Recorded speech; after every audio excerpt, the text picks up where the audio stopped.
This is your third chapter in economics. See, money and inflation. But from this chapter, a compulsory 5 marks question will be asked.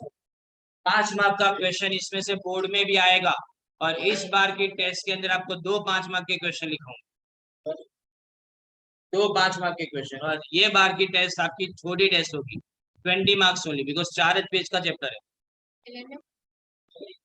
बराबर नहीं? ये बहुत कम length वाला chapter है, लेकिन इसमें से 5 मार्क्स का क्वेश्चन आता है। बहुत सिंपल सा चैप्टर है, क्योंकि इसमें से बहुत सारी चीजें ऑलरेडी तुम आगे भी सीख चुके हो, जैसे मनी और फंक्शंस ऑफ मनी ऑलरेडी हम जानते हैं, राइट?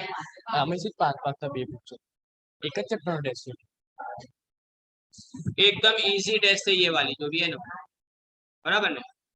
और आप नेक्स्ट वीक में हॉलीडे के बाद आओगे तो इकोनॉमिक की डाइजेस्ट आपको मिल जाएगी। इकोनॉमिक्स के जो पैम्फलेट्स है ना, और इसको यूज करने वो करे, बाकी मैं आपको डाइजेस्ट भी प्रोवाइड करूँ। प्रिंट हो गई है, कल जमुना दास में से पूछना आया था। Money and inflation.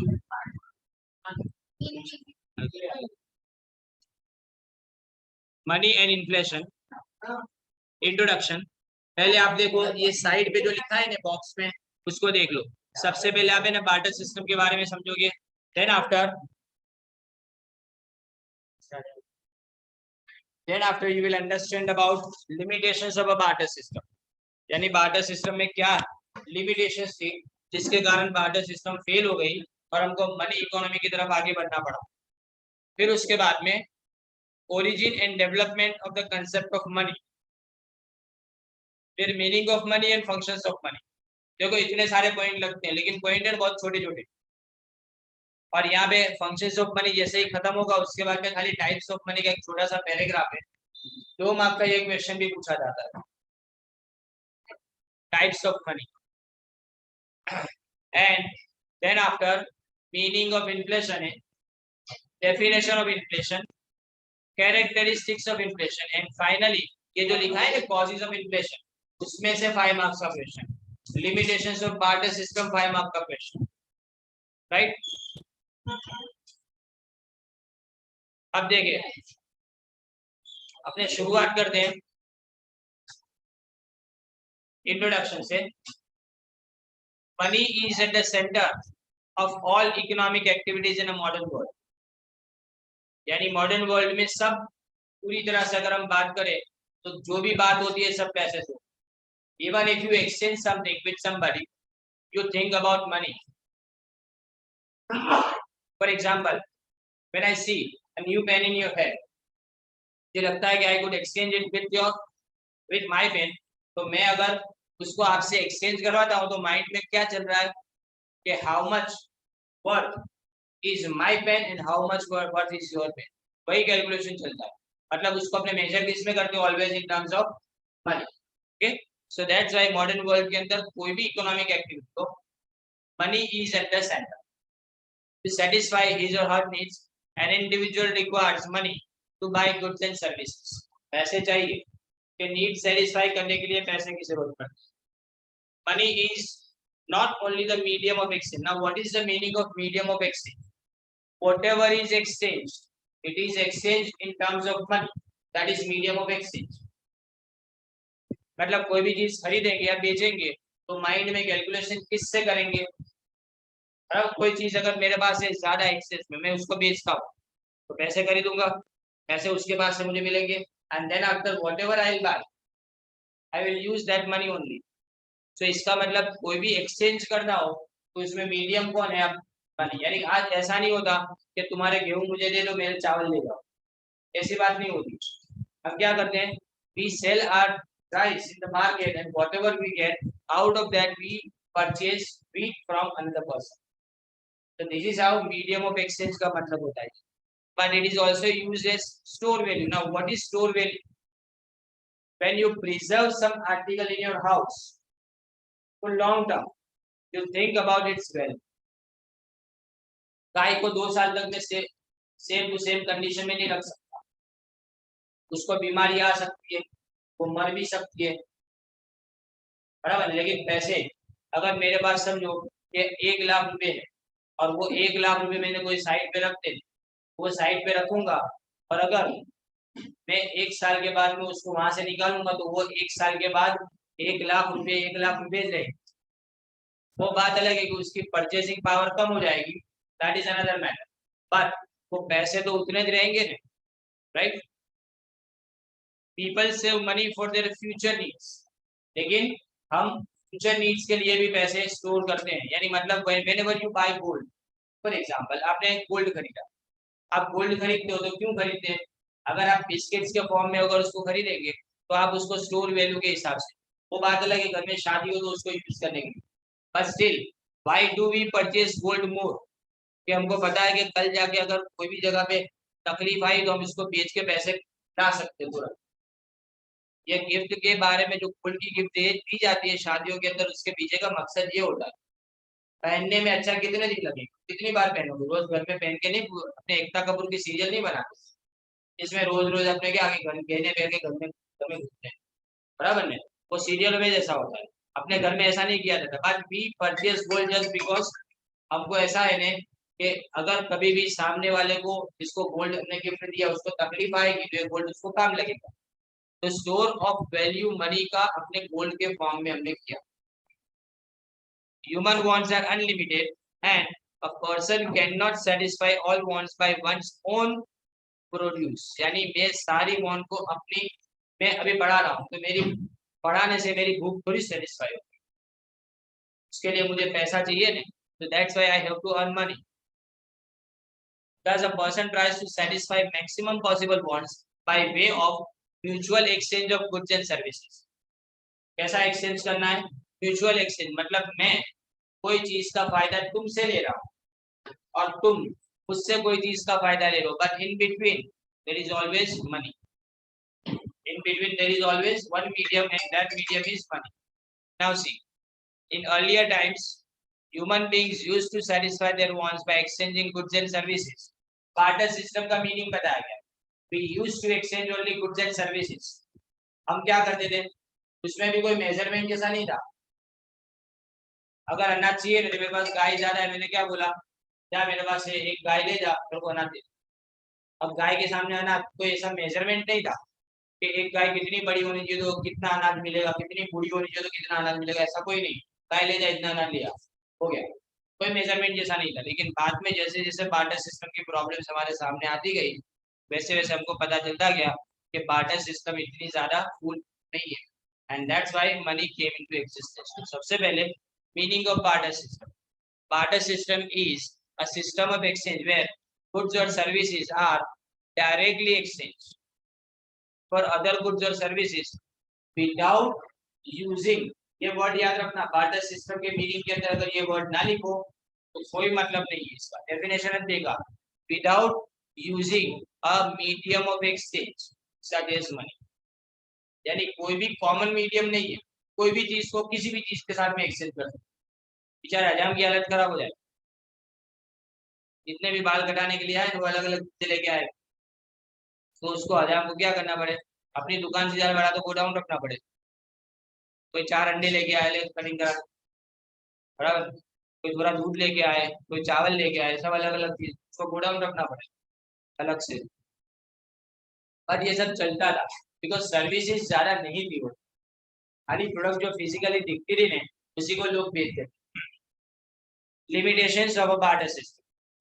In the earlier years, individuals lived in a simple village, life, had less needs, जरूरतें कम थी, and carried out agricultural exchange. ज्यादातर एग्रीकल्चरल प्रीडोमिनेंट था, exchange of goods and services which was sufficient for their sustenance. Sustenance मतलब life को maintain करने के लिए बस उतनी चीजों की जरूरत थी जितनी चीजें वो लोग प्रोड्यूस करते थे और एक दूसरे के साथ में एक्सचेंज करते। For example, a farmer cultivating wheat would store the required stock and would exchange the remaining wheat to get rice, clothes or shoes. Similarly, a shoemaker could get clothes and food he by exchanging the shoes he made. यानी जो भी shoes में बनाओ तो मैं उसके सामने जो भी मुझे रिक्वायर्ड क्वालिटी है, ये सिंपल सी बात, इसमें बहुत ज्यादा डीप में जाने की जरूरत नहीं है। हम जानते हैं कि हम जो चीज बना देते हैं वो किसी दूसरे के साथ में एक्सचेंज करें और उसके बाद से वो चीज ले। Teachers used to get food in exchange of for knowledge and artist could be patronised for their entertaining art. Patronise मतलब कॉम्पनसेटिंग, तो कॉम्पनसेशन मिलता था। But increasing population and socio-economic development resulted in an increase and change in demand, making them more specific. अब demand क्या हुई? एकदम specific. कोई भी चीज किसी भी चीज के सामने डायरेक्टली अपने एक्सेप्ट नहीं कर ली। सो इंडस्ट्रियलाइजेशन आया पहले, then after urbanisation, then division of labour and specialisation made the barter system limited and less applicable. Barter system धीमे धीमे उसके जो लिमिटेशन है वो हमारे सामने आने लगे। तो the mutual exchanges decrease and the personal needs, अंदर अंदर कितनी ज्यादा चीजें थी। पहले देखो राइस थे, व्हीट थे, मिल्क, मीट, और अगर शिकार करने के लिए हथियारों की जरूरत पड़े तो वो, उससे ज्यादा कोई ज्यादा चीज मिलती नहीं थी। That was the reason. वहां पे क्या होता था कि लिमिटेड रिक्वायरमेंट, खाना पीना ही चाहिए बस, इससे ज्यादा कोई चीज चाहिए नहीं।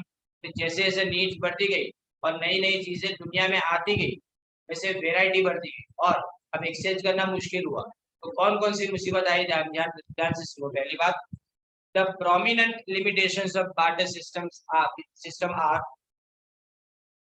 Issue of mutual adjustment of wants. Underline करते जाना जो बोलूं इसको। With socio-economic development, the needs of human beings increase, and so the economic structure which was simpler, underline करो, economic structure जो पहले क्या था, simpler था, वो ज्यादा complicated हुआ। Now, those who had rice to exchange for wheat did not need wheat but clothes under the barter। मैं राइस वाले के पास जाऊँ, मेरे पास wheat है, मैंने उसको ऑफर किया मुझे राइस से wheat ले ले, बोलता है नहीं मुझे क्लोथ चाहिए। I have to roam in the market in search of clothes in exchange of wheat। फिर मैं wheat वहां से लेके उसके बाद में मैं cloth परचेज करूंगा। And when I reach the person who is selling rice, वो बाद में बोलेगा अरे यार कपड़ा तो मैंने अभी ले लूं, मेरे को तो अंडे चाहिए। तो कहाँ जाऊँ, वापिस घूमूं मार्केट में, ऐसे घूमता रहूं रात रात तक, और मेरा काम तो हो ना, बराबर नहीं। While on the other hand, one who had clothes did not want rice but wanted ghee in exchange of their goods। तो अगर दोनों की म्यूचुअल वांट्स अगर सेम नहीं हुई तो फिर मार्केट में सबको घूमना पड़ता है। Thus there was a difficulty, spelling wrong है difficulty का, difficulty in establishing a need for each other's goods and or services to make the barter possible, making it a challenge to establish a barter between indivisible and divisible goods। Now, which goods are indivisible? बताओ। Cow indivisible, बराबर है। आपने ऐसा बोले कि चलो एक बोरी में गेहूं लेके आया हूँ, आधी बोरी कर दो, कर सकते। गाय लेके आऊं तो गाय को आधी बोरी करेंगे, बात समझे। सो दैट्स व्हाई वो इंडिविजिबल है। तो कुछ गुड्स क्या है उसके अंदर डिविजिबल है। खुद लेके जाएंगे तो अपने बोल सकते हैं कि जितना लेके आए उससे 1/4 हमको चाहिए तो 1/4 उसका कर सकते हैं। लेकिन जो लाइव स्टॉक है उसका इस तरह से डिविजिबल होना पॉसिबल नहीं था। तो ये पॉइंट में आपने क्या देखा, अभी याद कर ले। देखो सोशो इकोनॉमिक डेवलपमेंट हुआ, उसके उसके साथ में जरूरतें बढ़ी, और जो सिंपलर नीड्स थी ना उसकी जगह पे कॉम्प्लिकेटेड नीड्स आई। फिर उसके बाद में एग्जांपल से समझाया गया कि राइस और wheat in exchange of cloth चाहिए, लेकिन क्लोथ वाले को राइस नहीं चाहिए, तो करेंगे क्या। तो ये डिफिकल्टीज अराइज होगी, और साथ में डिफिकल्टी किसके बारे में थी, डिविजिबल और इंडिविजिबल गुड्स के बारे में, right. Now the next one, difficulty in storing value। there was an increasing problem in storing value। here value means कौन सा होता है, एक्सचेंज वैल्यू। किसी भी चीज की वैल्यू का मतलब क्या, उसको जब एक्सचेंज करेंगे तो कितना पैसा आएगा। फॉर एग्जांपल ये पेन, अगर मैं इसको बेचूंगा 1500 रुपीज आते तो इसकी ये वैल्यू हुई, और इसको स्टोर किया गया है, जब तक ये कुछ होगा नहीं उसको तब तक ये स्टोर्ड है। डेलीबरेटरी अगर कुछ करते हो तो ये टूटे, या तो एक्सीडेंट, बराबर नहीं, पर ऐसा नहीं है कि 2 साल के बाद भी खत्म हो जाएगी।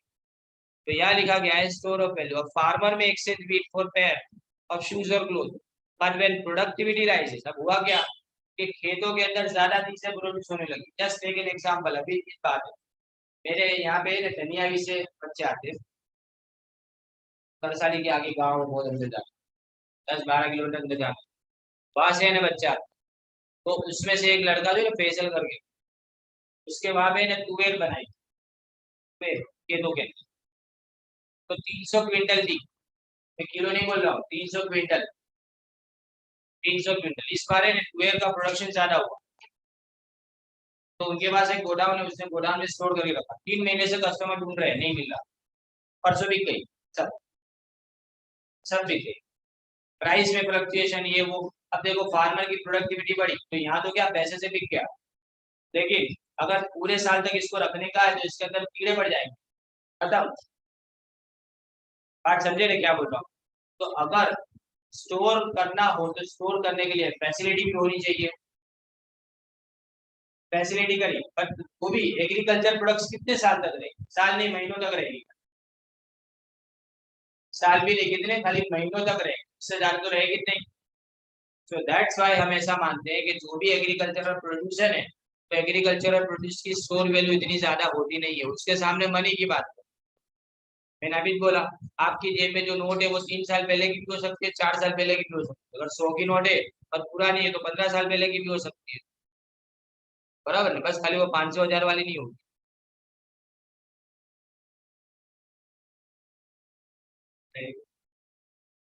पेरिशेबल नॉन, उस जमाने में क्या था कि almost every community was like perishable, right. अगर मकान बनाते थे तो भी खुद बना लेते थे, मकान बनाने वाले जो लोग थे वो खुद ही, अपना घर बनाना है तो जमीन देगी मकान बना दिया, ज्यादा कुछ सोचते नहीं थे, बराबर है। तो इसीलिए अपने ऐसा बोलते हैं कि जो मेजोरिटी जो चीजें उस टाइम पे थी बार्टर सिस्टम के टाइम पे, वो कैसी थी, perishable. Now but the productivity rises and he और she produces more wheat, then there arises a problem of strong surplus wheat। अब अपने पास इतना ज्यादा wheat पड़ा हुआ है, क्या करेंगे? If wheat can be stored for a long period, then at a future date such stock of wheat can be exchanged for new pair of shoes or clothes or rice। but wheat को store कैसे करना? आज अपने techniques जानते हैं कि wheat को store किया जा सकता है 1 साल तक, अपने घर में पूरे साल का स्टॉक करते हैं, तो अपने आज टेक्निक जानते हो, वो जमाने तो वो भी नहीं पता था कि इसमें कैसे करना है, तो वो बिगड़ जाते थे, जानवर उसको खत्म कर देते थे। तो when an individual produce on a large scale through one's own efforts, she or he had to extend this produce instantaneously। उसको क्या करना पड़े, उसको तुरंत ही एक्सचेंज कर देना पड़े, उस वक्त मार्केट में प्राइस नहीं मिलती। आज भी वो चीजें ने फार्मर के लिए परेशानी वाली। इंस्टेंटेनियसली मतलब तुरंत, for other goods and services it was otherwise difficult to store the surplus goods or store the exchange value of these goods। यानी सरप्लस गुड्स को एक्सचेंज करना या फिर स्टोर करना, दोनों ही मुश्किल था। तो अपने स्टोरिंग वैल्यू में क्या देखा, देखो इसमें ने सेकंड लाइन में लिखा है ना कि वैल्यू मींस एक्सचेंज वैल्यू, इसको खाली अंडरलाइन करो, बाकी सब बिल्कुल सेल्फ अंडरस्टैंडेबल है। प्रॉब्लम क्या होता है कि अगर प्रोडक्टिविटी इंक्रीज होगी तो ज्यादा प्रोडक्शन होगा, ज्यादा प्रोडक्शन को स्टोर कहाँ गए करेंगे, that is the main question here. Now problem of measurement of value, last point, with the introduction of division of labour and specialisation in industry driven economy. अब डिवीजन ऑफ लेबर हुआ, मतलब सबने अपना अपना काम अपने हिसाब से संभाल लिया, जिसको जो आता है वही करेगा। अंडरलाइन करो division of labour and specialisation. Industry के अंदर हर काम बखूबी से करने वाले इंसान को लाया जाता है, and the measuring issue of measuring the value of goods and services emerge. अभी यहाँ पे एक एग्जांपल दिया है कि अगर 20 किलोग्राम राइस है, व्हीट है, उसके सामने आपको 40 किलोग्राम राइस मिलता है, 10 मीटर टेक्सटाइल के सामने 1 किलोग्राम घी मिलता है, तो इसको मेजर अगर अंदर अंदर अलग से करना हो तो फिर कैसे करेंगे? 1 किलोग्राम राइस की प्राइस में कैसे गिनूं? तो गिनना बहुत डिफिकल्ट है। आप अभी इस एग्जांपल के अंदर सोचो, आपके माइंड में ऐसे कैलकुलेशन में आप कंफ्यूज हो जाओगे, because every time when another customer comes as a different commodity with him, तो हर बार हमको क्या नया कैलकुलेशन करना। तो इतने कैलकुलेशन करते थे लेकिन फिर भी एक्यूट और एक्यूरेट कैलकुलेशन नहीं था। दैट्स व्हाई कोई एक मेजरिंग रोड होना चाहिए कि सबको एक ही तरह से गिने, सबको एक ही तरह से गिने, ऐसा मेजरिंग रोड। तो मेजरमेंट ऑफ वैल्यू का प्रॉब्लम यहाँ पे। तो लास्ट लाइन में लिखा है देखो, it became difficult to determine such measures and hence underline करो arose a need for a universally acceptable measuring rod. कोई चीज मेजर करने के लिए हमको चाहिए थी, तो इसीलिए मनी का ओरिजिन हुआ और मनी ने डेवलपमेंट के टाइम पे बहुत ज्यादा अलग अलग फेजेस देखे और आज अपने पेपर मनी या तो इनविजिबल मनी तो देखते हैं। That is what is right. So ये तीन चीजें हमने देखी, तीन अलग अलग। पहला क्या था, म्यूचुअल एडजस्टमेंट ऑफ बॉन्ड, दूसरा storing of value and third measurement of value. Okay.